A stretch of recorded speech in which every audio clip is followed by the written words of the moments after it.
Our federal service academies are among the most demanding and finest institutions in the world, educating officers to take on the national and economic security threats of this country. It's a great responsibility, and it comes at a price for their taxpayer-funded education. The cadets, they owe their country mandatory military service, which makes this story even more disturbing. The U.S. Merchant Marine Academy has enacted a transgender policy that allows military exemptions for midshipmen pursuing gender transition. Truly unbelievable, folks.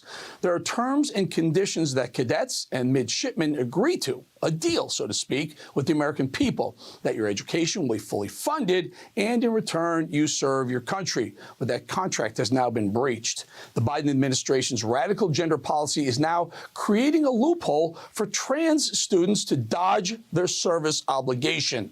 And to make matters worse, lawmakers and alumni are already fearing that this would only harm female recruitment to the academy, where women would be forced to shower, dorm, and compete in sports with biological men who identify as women. Joining me now is South Dakota Governor Kristi Noem, who's been a champion for women in America in sports and other.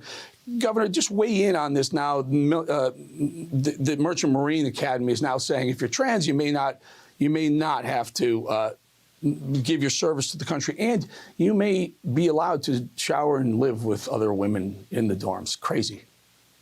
Yeah, we've seen that in the other branches of the military as well. I've seen it with the National Guard soldiers who have written to me and asked me for help because they got to basic training and found themselves staying in a bunk next to someone of the opposite gender, showering in the same group shower as all of them, and not realizing they'd be put into that situation when they decided to sign up and defend our country. So this is an unprecedented time in our history where people are questioning even basic facts and science. And those of us who care about the integrity of our rules and laws and even scientific data need to continue to stand and make sure there are laws that make sense. And everyday people, 80% of Americans, believe that women should be in women's facilities and playing in women's sports, and males should be in male sports and male facilities. So it's something that is interesting to me that this administration is even blurring the lines on. You know, it's scary. We're watching wars break out several places around the globe, and people are saying, is this the beginning of World War III? Meanwhile, our military are worried about the trans people and make sure our pronouns are being used properly, whereas in other places of the world, they're literally fighting to the death. Governor, you led a group of governors, of 9 governors, to write a letter to the NCAA saying enough is enough. And again, as I said earlier, you champion women in sports in America. Tell us about the letter. And by the way, there are 50 governors, and I think more than half of them are Republican. How come only 9?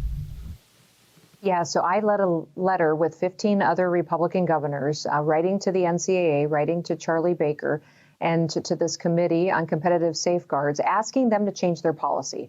Now, most of us governors have passed bills in our state to protect women's sports. We've passed, in fact, South Dakota has passed the strongest one in the nation, and it's been used as a model in many other states. But the simple fact remains that if the NCAA changed their policy, so many more women would get the ability to compete, to have fairness in sports and get the chance to be successful and even access scholarships and go forward. So the NCAA can fix this when it comes to our university system just by changing their policy, and I've asked them to do so. I don't think governors or leaders in this country directly have gone to the NCAA in such an on-the-record way and asked them to completely come back, address the situation, change their policy, and protect women's sports.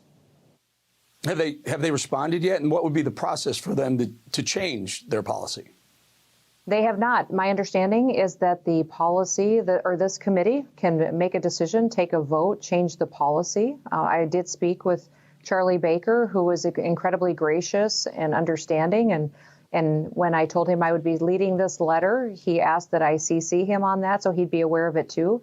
My understanding is not under his authority, but he could be an advocate to this committee, asking them to protect women's sports as well. So I'm hopeful we'll get a positive response.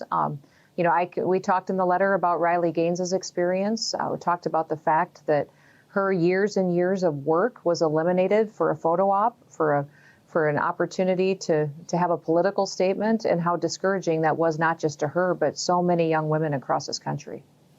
Well, hopefully you get some relief for so many women who feel cheated. They spend their whole life working towards a goal, working towards something, and have it swept right out from under them because a man decides he wants to beat a woman in a woman's sport.